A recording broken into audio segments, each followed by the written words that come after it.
ሰላም ሰላም፣ እንዴት ናችሁ? ይህ የአስረኛ ክፍል የሂስትሪ ወይም የታሪክ ትምህርት ነው። በዛሬው ክፍለ ጊዜ ትምህርታችን ምዕራፍ 4 ቪዲዮ ቱን ወይም ክፍል 2ን እንመለከታለን። በዛሬው ክፍለ ጊዜ ትምህርታችን የመጀመሪያ የመወያያ ርዕሰ ሀሳብ አድርገን የምናነሳው በባለፈው ክፍለ ጊዜ ያቆምንበትን ወይም ደግሞ ጊዜ አጥሮን የተውነውን ኮርስ ኦፍ ፈርስት ወርልድ ዋር የሚለውን ነው። ኮርስ ኦፍ ፈርስት ወርልድ ዋር ፍሮም 1948 ቱ 1918 የአንደኛ የዓለም ጦርነት ከመጀመሪያው እስከ ፍጻሜው የነበረው ሂደት ምን ይመስላል የሚለውን እንመለከታለን። እንግዲህ እንደምታስታውሱት በባለፈው ክፍለ ጊዜ የአንደኛ የዓለም ጦርነትን ኮዞች አይተናል። ኮዝ ኦፍ ፈርስት ወርልድ ዋር በሁለት ከፍለን አይተናል። ኮዝ ኦፍ ወርልድ ዋር ፈርስት ኮዞችን በሁለት ከፍለን አይተን ነበረ። አንደኛ ቤዚክ ኮዝስ፣ ሁለተኛ ኢሚዲየት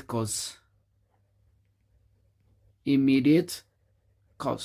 እነዚህ ሀገራቱን እነዚህ መሰረታዊ ምክንያቶቹ ሀገራቱን ለጦርነት እያዘጋጇቸው ቆይተው በኋላ እንግዲህ በቋፍ ላይ ለጦርነት የተዘጋጁ ሁለት ቡድኖች ወደ ጦርነት እንዲገቡ ያደረጋቸው የመጨረሻው ፊሽካ ወይም ደግሞ ኢሚዲየት ኮዝ ብለን የምንጠራው ምን እንደነበረ አንስተናል። ለማስታወስ ያክል ቤዚክ ኮዝ ኦፍ ፈርስት ወርልድ ዋር ሚሊተሪ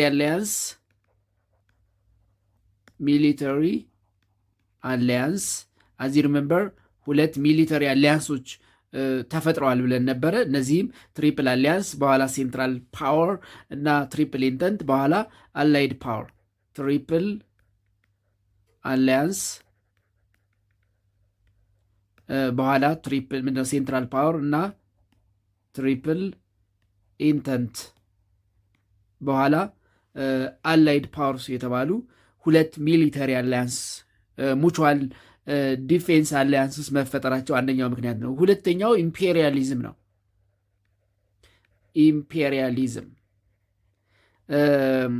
ኮምፒቲሽን ኦፍ ዩሮፒያን ኔሽንስ to have colonies or overseas empire mainly in Africa and Asia. በተለይ አፍሪካና ኤዥያ የአውሮፓ ሀገራት ቅኝ ግዛት ለመያዝ ያደርጉት የነበረው ኮምፒቲሽን፣ በተለይ ደግሞ አንዳንድ የአውሮፓ ኔሽንስ ወይም የአውሮፓ ሀገራት በተመሳሳይ ሀገራት ላይ ያደርጉት የነበረው ሽኩቻ ብሎም ወደ ጦርነት ያደረሳቸው እሱ ደግሞ ወደ በቀል ወደ ሪቬንጅ እንዳደረሳቸው አይተናል። ሶስተኛው ሚሊተሪዝም ነው። ይህ ጦረኝነት ሚሊተሪዝም። አራተኛው ናሽናሊዝም ነበር። ናሽናሊዝም ብሔርተኝነት። እነዚህ መሰረታዊ ምክንያቶች ናቸው። እንግዲህ በእነዚህ መሰረታዊ ምክንያቶች ሀገራቱ ወደ ጦርነት እንዲሄዱ ያደረጋቸው የመጨረሻው ደግሞ ኢሚዲየት ኮዝ እንለዋለን። እሱም ምንድን ነበረ? አሳሲኔሽን ኦፍ ፍራንዝ ፈርዲናንድ ነው። አሳሲኔሽን ኦፍ ፍራንዝ ፈርዲናንድ ወይም ይሄ አርችዱክ ፍራንዝ ፈርዲናንድ ሂር ኦፍ ስሮን ኦፍ አውስትሪያ ሃንጋሪ ባይ ሰርቢያን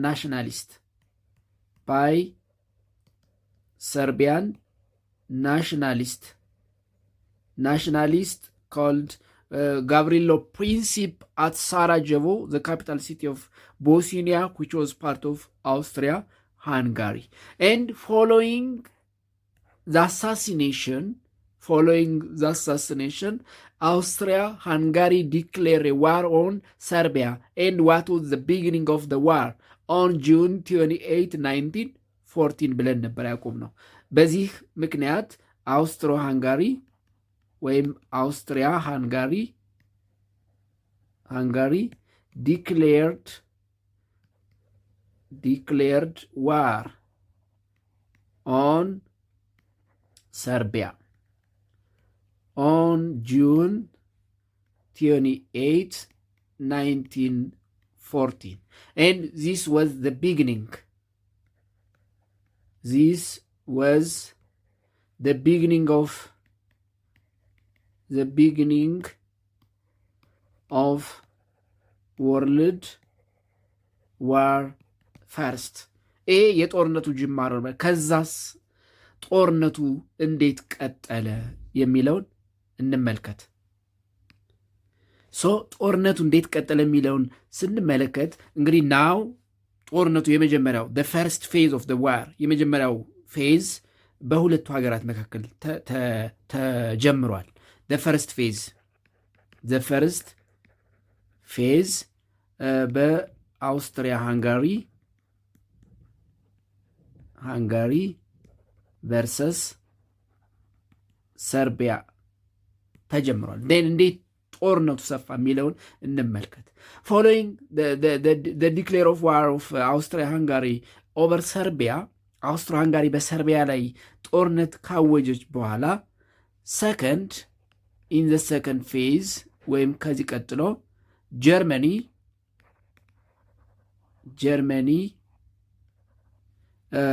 prepared a war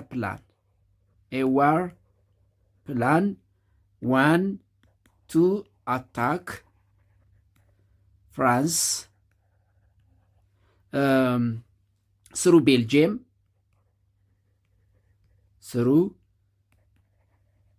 Belgium in the west front, and to attack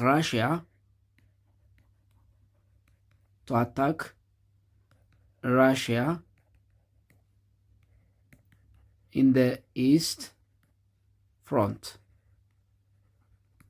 በምስራቅ ራሽያን በምዕራብ ደግሞ ፈረንሳይን ስሩ ቤልጅየም ለማጥቃት የጦር ፕላን ወይም ደግሞ እቅድ አወጣች።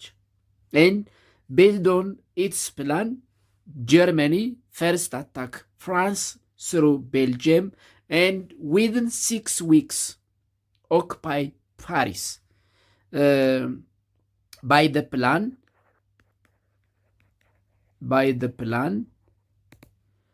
Germany attacked France and within 6 weeks controlled Paris. በ6 ሳምንታት ውስጥ ፈረንሳይን አጥቅታ ፓሪስን ተቆጣጠረች። and then ከዛ በኋላ ጀርመኒ again attacks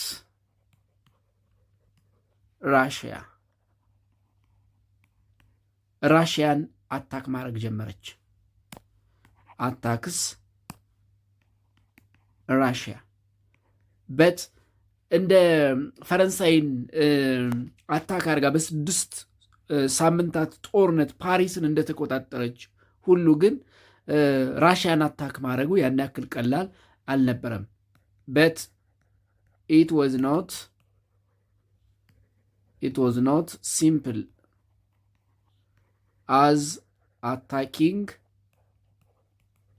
France. ፈረንሳይን እንደማጥቃት ግን ራሽያን ማጥቃት በጣም ቀላል አልነበረም። ስለዚህ አሁን ጦርነቱ ከአውስትሪያ ሃንጋሪ በተጨማሪ በጀርመንና በፈረንሳይ በጀርመንና በራሽያ መካከል ቀጠለ ማለት ነው። በራሽያ መካከል ቀጠለ። ወይን ጀርመን አታክስ ጀርመን ራሽያን አታክ ማድረግ ስትጀምር እንግሊዝ ኦን ዘ ሳይድ ኦፍ ራሽያ ጦርነቱ ውስጥ ገባች። ወን ጀርመኒ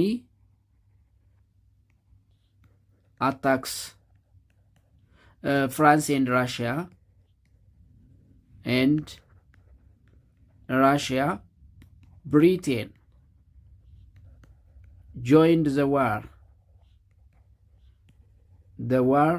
on the side of France and Russia. France ኤንድ ራሽያ። ምክንያቱም እንግሊዝ የማን አባል ነበረች? የትሪፕል ኢንተንት ወይም በኋላ አላይድ ፓወር የተባለው ፈረንሳይና ራሽያ ያሉበት ቡድን ውስጥ ነበረች። ስለዚህ ጀርመኒ ፈረንሳይና ራሽያን አታክ ማድረግ ስትጀምር ኦን ዘ ሳይድ ኦፍ ፍራንስ ኤንድ ራሽያ ብሪቴን ተቀላቀለች ማለት ነው። ስለዚህ አሁን ጦርነቱ በሁለት አካላት መካከል ቀጠለ ማለት ነው። ያ ማለት ፈርስት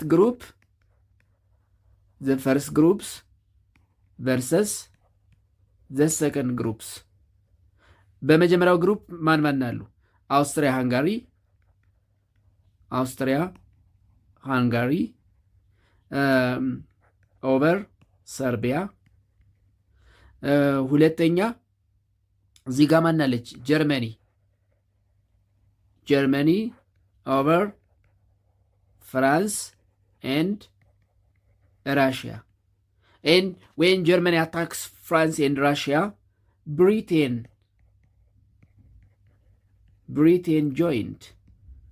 ብሪቴን ሁለተኛውን ግሩፕ ተቀላቀለች። ስቲል ዩናይት ስቴትስ ኦፍ አሜሪካ እዚህ ጦርነት ውስጥ አልነበረችም እስከዚህ ድረስ፣ በተለይ እስከ 1917 አንቲል 1917 ዩናይት ስቴትስ ኦፍ አሜሪካ was not involved in the war directly, but sold war weapons to the Allied powers. the Allied powers ማለት ለፈረንሳይ፣ ለራሽያ እና ለብሪቴን ኢንክሉዲንግ በኋላ ሩማንያ፣ ጃፓን እነዚህን ሁሉ ለሚያቅፈው ቡድን ግን ምንድነው መሳሪያ ትሸጥ ነበር። ስለዚህ እስከ 1917 ዩናይትድ ስቴትስ ኦፍ አሜሪካ በአንደኛ የዓለም ጦርነት አልተሳተፈችም። ነገር ግን ኢን 1917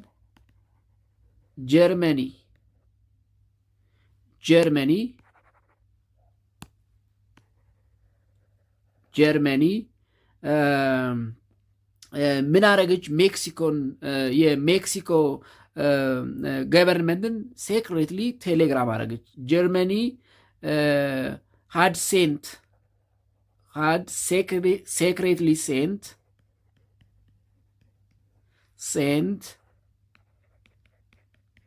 telegram to the Mexican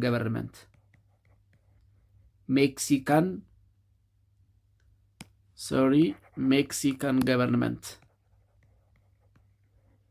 Mexican government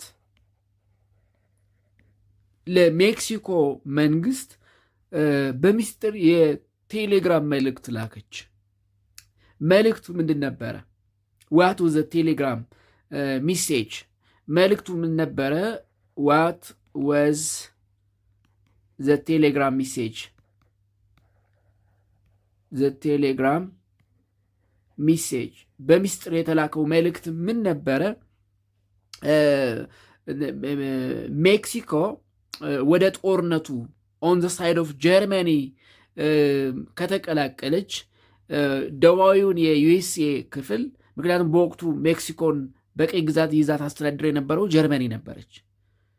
በወቅቱ ሜክሲኮ የጀርመኒ ቀኝ ግዛት ነበረች። ስለዚህ ለሜክሲኮ መንግስት ምንድን ነው የላከችው ቴሌግራም? በጦርነቱ ኦን ዘ ሳይድ ኦፍ ጀርመኒ የሜክሲኮ መንግስት የሚሳተፍ ከሆነ ደቡባዊውን የዩናይትድ ስቴትስ የሳውዝ ዌስተርን የሚባለውን የዩናይትድ ስቴትስ ግዛት ለሜክሲኮ ገቨርንመንት እንደምትሰጥ ቃል ገባች። ስለዚህ ሚሴጁ ምን ነበረ? ጀርመን ገቨርንመንት or the German state promised to the Mexican government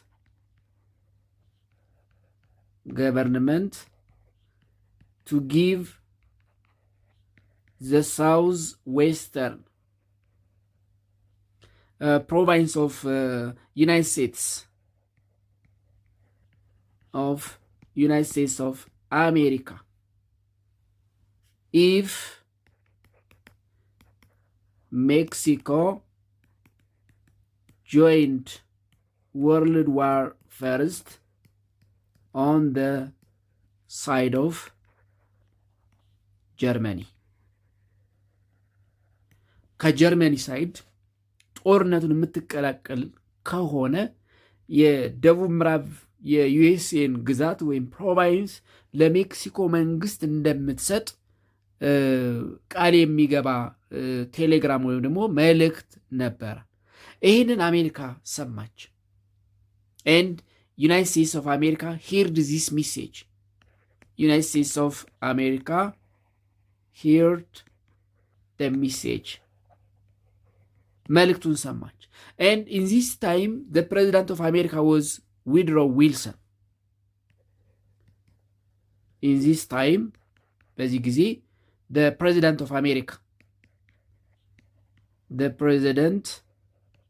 of United States of America was Woodrow Wilson ነበር።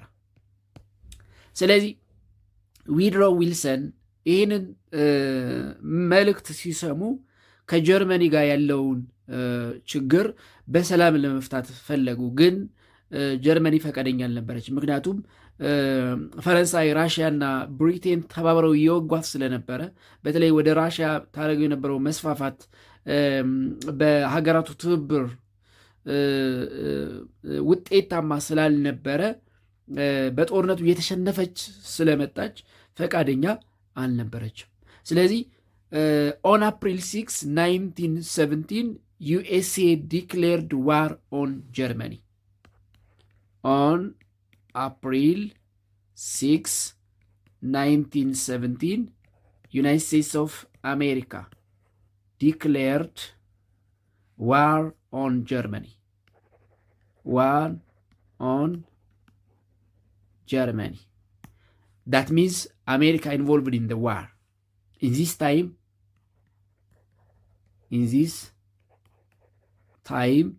United States of America involved in the war on the side of France, Russia, Britain, and Serbia. On the side of France, Russia, Britain, and Serbia አሜሪካ ተቀላቀለች። እንደምታስታውሱት ከዚህ ቀደም በክፍል አንድ እንደተመለከትነው ጦርነቱ ከተጀመረ በኋላ በ1915 ኢታሊ ከትሪፕል አሊያንስ ወይም ከሴንትራል ፓወር ያ ማለት ከጀርመኒና አውስትሮ ሃንጋሪያ ትብብር ወጥታ ነበረ። on 1915 Italy withdraw from the alliance of triple alliance or later named central power. ስለዚህ የአሜሪካ መቀላቀል ወደ ጦርነቱ የኢታሊ ከትሪፕል አሊያንስ ወይም ከሴንትራል ፓወር መውጣት የጦርነቱን የአሸናፊነት ኃይል ከትሪፕል አሊያንስ ወደ ትሪፕል ኢንተንት ወይም አላይድ ፓወር ሽፍት አደረገው። the joining of USA the joining of United States of America and withdrawal of Italy from central power changes the power shift from triple alliance or central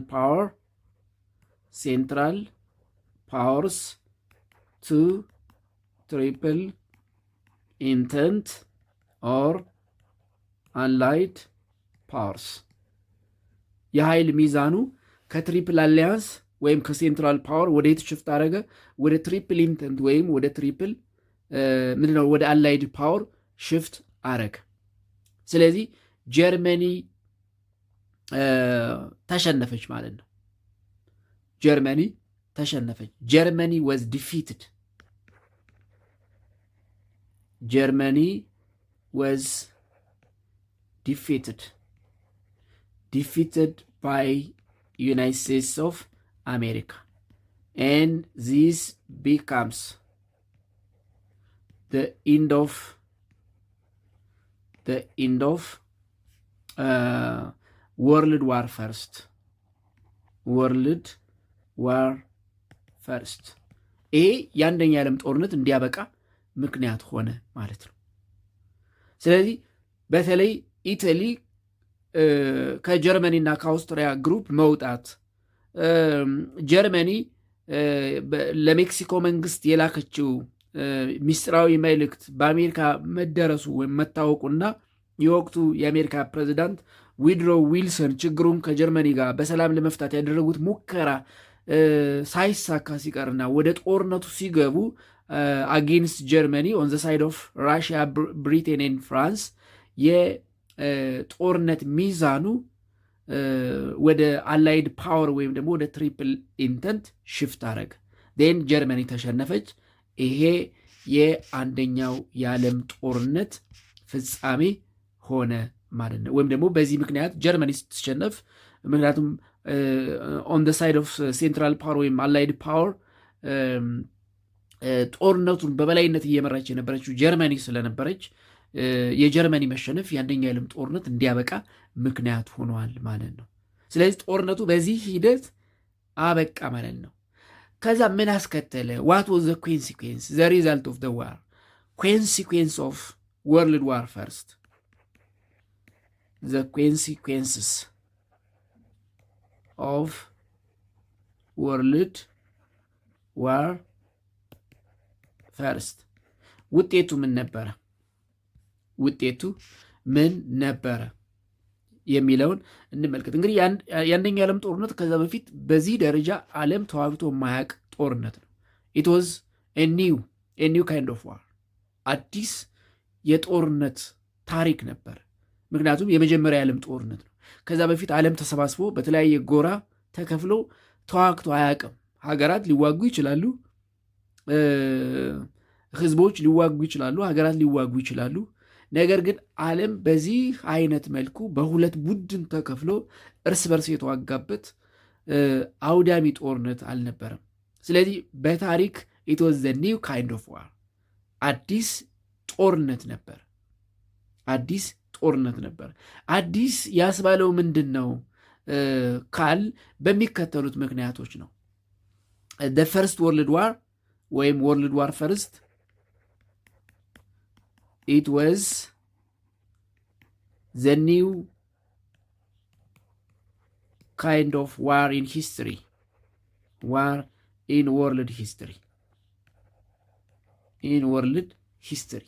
ከዛ በፊት ያልሆነ በዓለም ታሪክ አዲስ የሚባል ጦርነት ኒው ካይንድ ኦፍ ዋር የሚባል ነው። ምንድን ነው ኒው ያስባለው ካል ዋት ሜክስ ኢት ኒው What makes World War First a new kind of war? A new kind of World War ካል በሚከተሉት ምክንያቶች፣ አንደኛ the war involves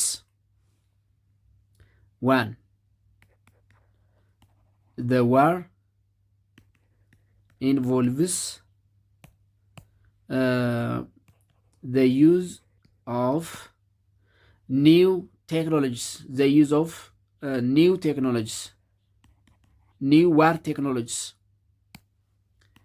new war technologies such as machine guns,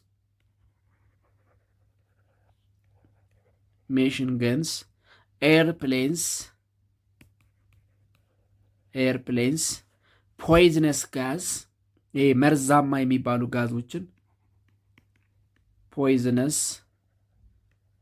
gases, submarine boats, እነዚህ ዩቦትስ የሚባሉ የጦር መርከቦች ዩቦትስ ኦር ሳብማሪን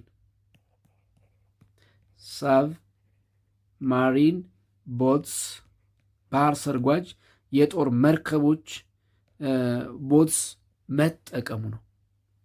ስለዚህ በዚህ ምክንያት በዓለም ታይቶ የማይታወቅ ጦርነት ነው። ከዛ በፊት ያልሆነ ጦርነት፣ ከዛ በኋላ ሁለተኛ የዓለም ጦርነት ሆኗል። ከአንደኛ የዓለም ጦርነት በፊት ግን እንደዚህ አይነት አዳዲስ ቴክኖሎጂዎችን እንግዲህ ዓለም ለዘመናት ያፈራውን የጦርነት ቴክኖሎጂ ዋር ዊፐንስ፣ እነዚህን አይነት ዘመናዊ ዋር ቴክኖሎጂዎች ለመጀመሪያ ጊዜ በራሱ ላይ የሞከረበት ጦርነት ነው። በራሱ ላይ፣ በህዝቦቹ ላይ፣ በሀገራት ላይ የሞከረበት እንግዲህ በወቅቱ የፈበረከውን የጦር መሳሪያ እንግዲህ ዛሬ በጣም ዓለም ተረቋል በጦር መሳሪያ። ሌተስት ዋር ቴክኖሎጂ የሚባለው እንግዲህ ድሮን ድምፁ ሳይሰማ ከአየር ላይ ሆኖ የት እንዳለ ሳናቀው እንግዲህ ብዙ ነገሮችን ድምጥማጣቸውን የሚያጠፋ ከዛም በላይ እየሆነ መጥቷል። እንዲሁም በቅርብ ጊዜ አይታችኋል። ድሮን ትንኝ የምታክል ድሮን እንግዲህ ረቂቅ አድርገው እየሰሯት በተለይ ቻይናዎች። ስለዚህ እንግዲህ አሁን የደረሰበትን የጦር ቴክኖሎጂ እናያለን። ያኔ እንግዲህ ዓለም እስከዚያ ድረስ ሲራቀቅበት የነበረውን የጦር ቴክኖሎጂ ራሱ ላይ የሞከረበት ጦርነት ስለነበረ ኢት ዋዝ ኤ ኒው ካይንድ ኦፍ ዋር። ለምንድን ነው ኒው ካይንድ ኦፍ ዋር የተባለ? ቢኮዝ ኦፍ ዚስ። ስለዚህ ውጤቱን ስንመለከት ሳም ኦፍ ዘ ኮንሲኩዌንስ ኦፍ ዘ ዋር some of the consequences of the war የጦርነቱን ውጤት ስንመለከት አንዳንድ ምንጮች እንደሚያሳዩት 8.5 ሚሊዮን ሶልጀርስ እና 13 ሚሊዮን ሲቪሊያንስ በጦርነቱ ሙተዋል። 8.5 million soldiers and 13 million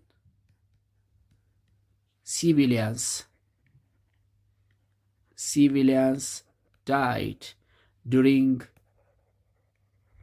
World War First.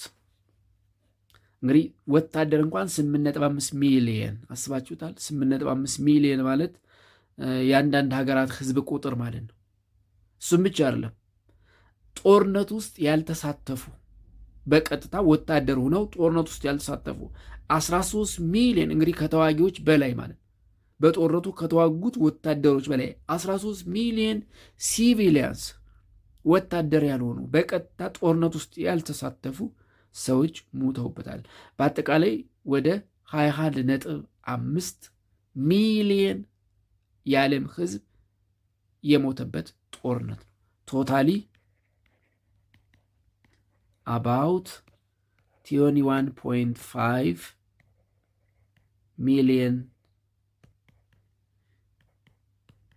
million people died.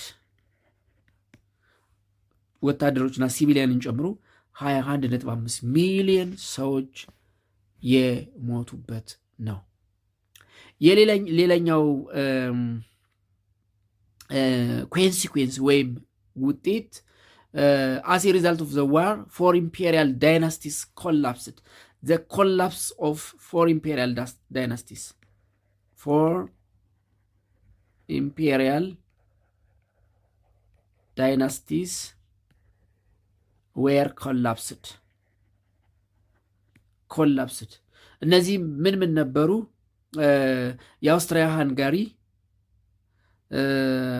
የጀርመን፣ የኦቶማን ኢምፓየር እና የራሽያ ሮማን ቮልስ የሚባሉት ዳይናስቲዎች እንዲወድቁ ወይም ደግሞ እንዲንኮታኮቱ ኮላፕስ እንዲያደርጉ አድርጓል።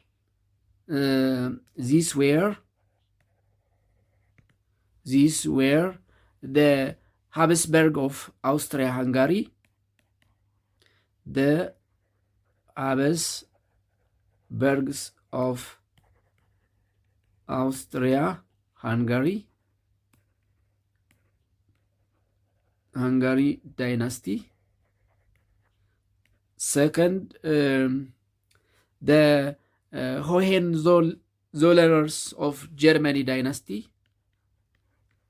Hohenzollerners of Germany dynasty ወይም የጀርመኒ ዳይናስቲ። the Sultanate of Ottoman Empire, the Sultanate of Ottoman Empire, የኦቶማን ኢምፓየር ሙስሊም ስቴት እና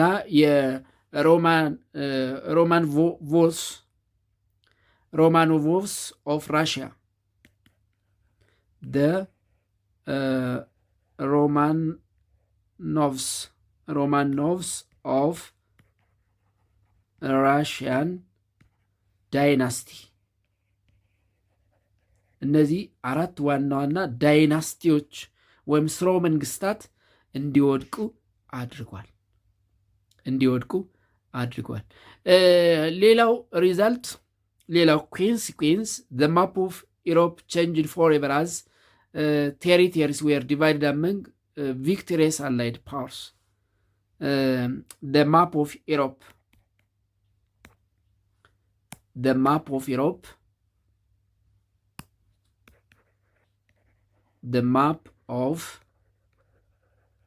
Europe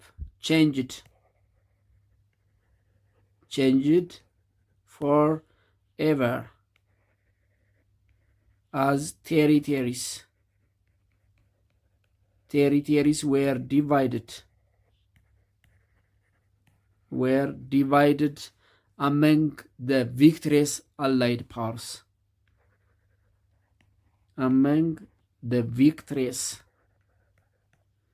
The victorious allied powers ምክንያቱም አሸናፊዎች አላይድ ፓወሮች ስለነበሩ የአውሮፓን ካርታ በእነሱ የግዛት ቁጥጥር እንዲቀየር አድርገዋል። እንግዲህ እነዚህ ዋና ዋና ምክንያቶች ናቸው። ጦርነቱን ተከትሎ ደግሞ ሌላው የመጣው ነገር ስፓኒሽ ኢንፍሉዌንዛ ፓንደሚክ የምንለው ነው። ፎሎዊንግ the war, the other consequence, following the end of World War II,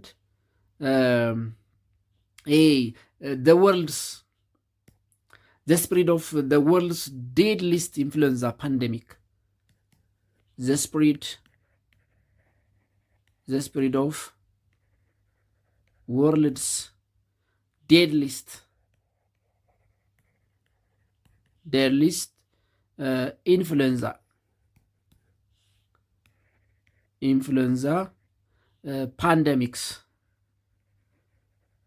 ፓንደሚክስ እንግዲህ በቅርብ ጊዜ እንዳየነው ኮቪድ አይነት በጣም ሚሊዮኖችን የገደለ ኢንፍሉዌንዛ ምንድነው ጉንፋን መሰል ወረርሽኝ the Spanish flu የሚባለው called the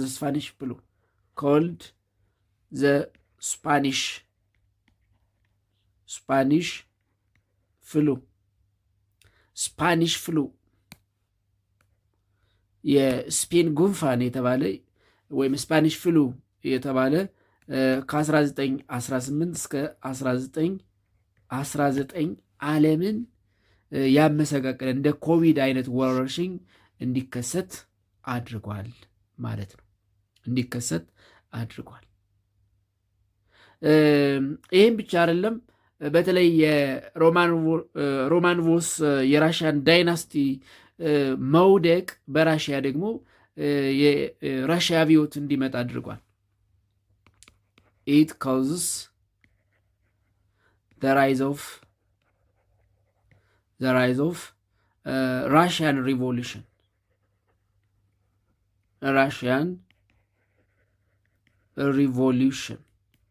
የራሽያ አብዮት እንዲቀሰቀስ አድርጓል። እነዚህ እንግዲህ ዋናዎቹ የአንደኛው የዓለም ጦርነት ውጤቶች ነበሩ። በጣም ብዙ ሕዝብ ሙቷል። ዋና የሚባሉ ስርወ መንግስታት ኢምፔሪያል ዳይናስቲስ ኮላፕስ እንዲያደርጉ አድርጓል። ለምሳሌ የአውስትሮ ሃንጋሪ ዳይናስቲ፣ የጀርመን ዳይናስቲ፣ የኦቶማን ታርኪ ዳይናስቲ እና የራሽያን ዳይናስቲዎች እንዲወድቁ አድርጓል። የአውሮፓ ሀገራት ካርታ በአሸናፊ ሀገራት አላይድ ፓወርስ እንዲቀየር አድርጓል። ከጦርነቱ በኋላ ደግሞ እንግዲህ ምናልባት ከኮቪድ-19 በፊት በዓለም ላይ ከፍተኛ የሞት አደጋ ያስከተለ የስፓኒሽ ፍሉ የሚባል ወርልድስ ዴድሊስት ኢንፍሉዌንዛ ፓንደሚክ እንዲፈጠር አድርጓል።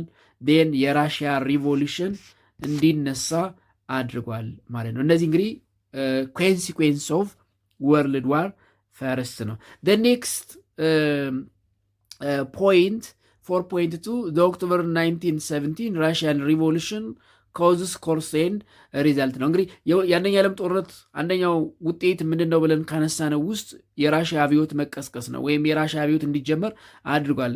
የጦርነቱ ውጤት ነው ብለን አንስተናል። እሱን እንመለከታለን። ምክንያቱም ምን ነበረ ሂደቱ፣ ውጤቱ ምን ይመስል ነበር፣ የራሽያ ሪቮሉሽን የሚለውን እንመልከት።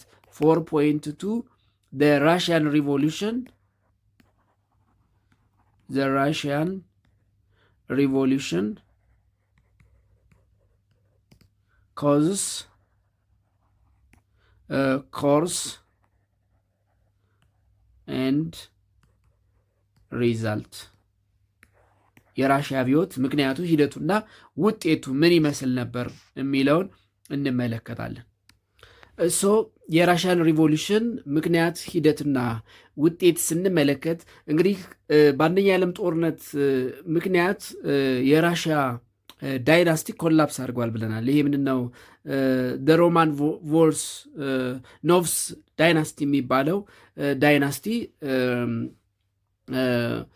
ኮላፕስ አድርጓል። እንግዲህ የራሽያን ሪቮሉሽን ምክንያቶቹን ስናነሳ፣ ኮዞቹን ስናነሳ ኮዝ ኦፍ ዘ ሪቮሉሽን የአብዮቱን ምክንያቶች ስናነሳ አንደኛ by the first world war first the Russian dynasty was collapsed የራሽያ ዳይናስቲ ኮላፕስ አድርጓል። ሌላው አብዛኛውን የ19ኛው መቶ ክፍለ ዘመን ራሽያ ያሳለፈችው በአውቶክራቲክ ሩል ኦፍ ዛር ነው። ሞስት ኦፍ ዘ 90 ሴንቸሪስ ራሽያ ዋዝ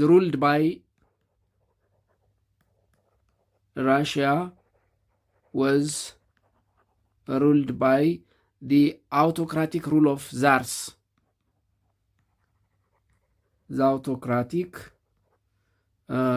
rule of czars.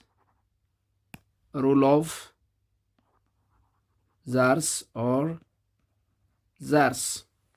እንደዚህ የሚጻፈል በዚህ ትገዛ ነበር። በተለይ አብዛኛውን የ19ኛው መቶ ክፍለ ዘመን መቶ ክፍለ ዘመን ማለት ነው። ይሄ ከ1800 እስከ 1900 ያለውን ጊዜ በአውቶክራቲክ ሩል ኦፍ ዛርስ ትተዳደር የነበረች ሀገር ነች። እሱም ብቻ አይደለም። ይሄ ቢኮዝ ኦፍ ዘ ላንድ ሎርድስ የመሬት ከበርቴዎች ያስነሱት ሶሻል ሪቮሉሽን ነበር። ይህ ሶሻል ሪቮሉሽን ራሽያን ለሁለት ከፍሏን ነበር። ሶሻል ሪቮሉሽን ኦፍ ላንድ ሎርድስ ኤንድ ፔዛንትስ ሶሻል revolution of the peasants and landlords. The peasants over landlords divide Russia into two. Russia into two. The Bolsheviks and the ሜንሼቪክስ በሚል ሁለት ጎራ ከፍሏት ነበር። the Bolsheviks and the Mensheviks.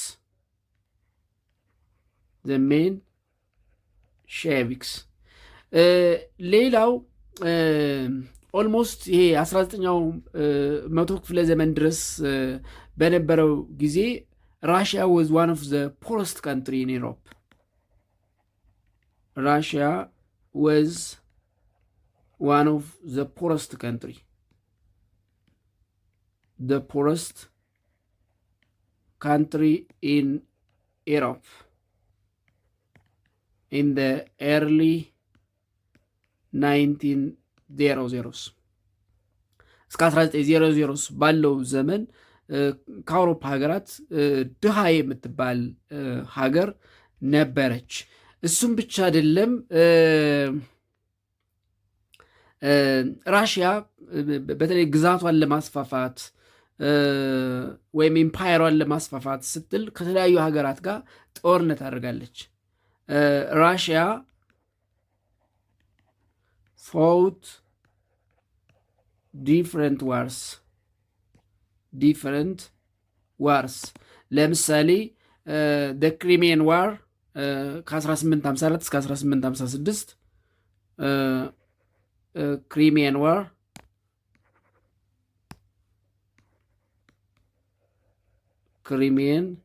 ዋር ከ1854 እስከ 1856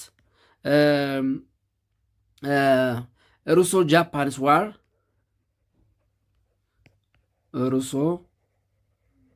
ጃፓንስ ዋር from 1904 to 1905. ይህ ብቻ አይደለም። በዚህ ጦርነት ራሽያ ተሸንፋለች። by this war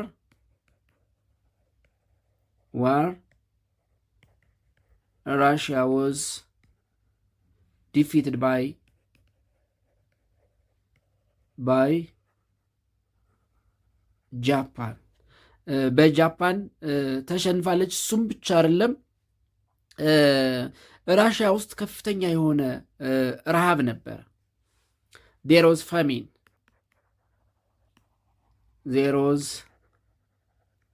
famine in Russia ወይም ደግሞ ምንድነው ፉድ ሾርቴጅ ነበረ ወይም የምግብ እጥረት ነበረ ኢን ራሽያ ኦልሞስት ኢን ኢትስ ቫስት ኢምፓየር። በአብዛኛው ግዛቷ ረሃብ ወይም ፉድ ሾርቴጅ ነበረ። ስለዚህ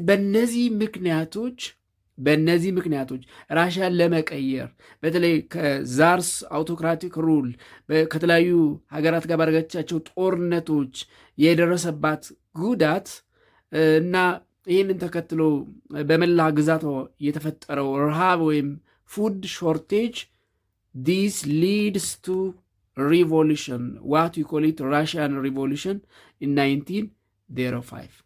All the above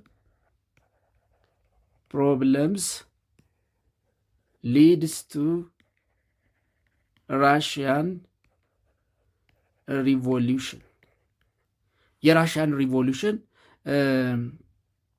እንዲመጣ ወይም ደግሞ የራሽያ አብዮት እንዲፈጠር አደረገ ማለት ነው። በተለይ in the Russian Revolution 1905 at the peace demonstrate in State Petersburg በስቴት ፒተርስበርግ ወይም ደግሞ በቅዱስ ጳውሎስ ከተማ ይቅርታ ጴጥሮስ ከተማ ራሽያ ውስጥ በነበረ ፒስ ዲሞንስትሬሽን ወይም ሰላማዊ ተቃውሞ የዛርስ አርሚ በጣም ብዙ ምንድነው የሰላማዊ ሰልፍ ትዕይንቱ ላይ የተገኙ ሰዎችን ገደሉ። ኢን ደ ሪቮሉሽን ኢን ደ ራሽያን ሪቮሉሽን ኦፍ 1905 in the peace demonstration in state Petersburg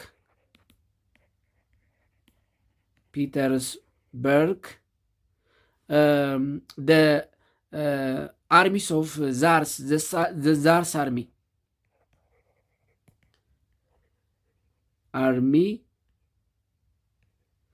the Tsars army killed defenseless protesters, killed many defenseless protesters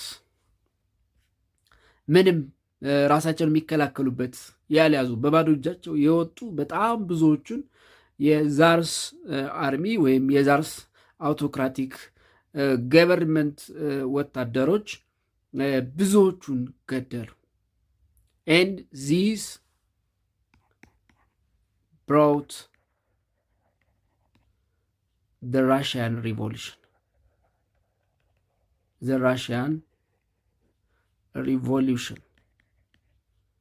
of 1970 የራሽያን አብዮት የ1917ቱን እንዲከተል አድርጓል። እንግዲህ ከላይ ያነሳናቸው ችግሮች እሱን ተከትሎ የተነሳው አብዮት በአብዮቱ ላይ በተለይ ስቴት ፒተርስበርግ ከተማ ለሰላማዊ ሰልፍ የወጡ ዲፌንስለስ ፕሮቴስተርስ ወይም ደግሞ ምንም በባዶ እጃቸው የወጡ ተቃዋሚዎችን የዛርስ አርሚ ብዙዎቹን መግደላቸው ብዙዎቹን ማቁሰላቸው የ1917ቱ የራሽያ ሪቮሉሽን እንዲፈጠር አድርጓል ማለት ነው። and the revolution changes the absolute monarchy to constitutional monarchy. The absolute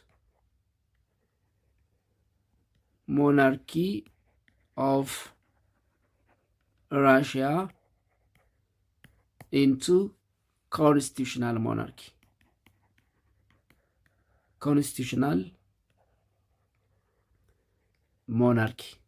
ከአብሶሊት ሞናርኪ የነበረውን የራሽያ አገዛዝ ወደ ኮንስቲቱሽናል ሞናርኪ ህገ መንግስታዊ ንጉሳዊ አስተዳደር ከፍጹም አምባገነናዊ ንጉሳዊ አስተዳደር ወደ ህገ መንግስታዊ ንጉሳዊ አስተዳደር እንዲቀየር አደረገው ማለት ነው። ስለዚህ ኢፌክቱ ወይም ሪዛልቱ ምንድን ነው?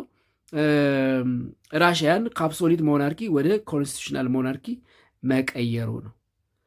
ሂደቱ እንግዲህ ያነሳናቸውን ነው። ባነሳናቸው ምክንያቶች ሪቮሉሽን ተፈጠረ። ሪቮሉሽኑ ደግሞ እንግዲህ በተለይ ስቴት ፒተርስበርግ በተደረገው ሰላማዊ ሰልፈኞች ላይ የዛርስ አርሚ የወሰዱት እርምጃ፣ ግድያ፣ ማቁሰል የራሽያ ሪቮሉሽን እንዲስፋፋ ይሄ ኦክቶበር ሪቮሉሽን ፌብሩዋሪ ሪቮሉሽን ኦፍ 1917 የምንለው እንዲስፋፋ ምክንያት ሆነ። ይሄ ሪቮሉሽን ደግሞ ራሽያን ከአብሶሊት ሞናርኪ ወደ ኮንስቲቱሽናል ሞናርኪ እንድትቀየር አደረጋት ማለት ነው። ኤንድ ኢትስ ኦል አባውት ፎር ቱዴይ። የዛሬውን በዚህ እንጨርሳለን። በቀጣይ በክፍል 3 እስከምንገናኝ ደህና ሁኑ ተማሪዎች።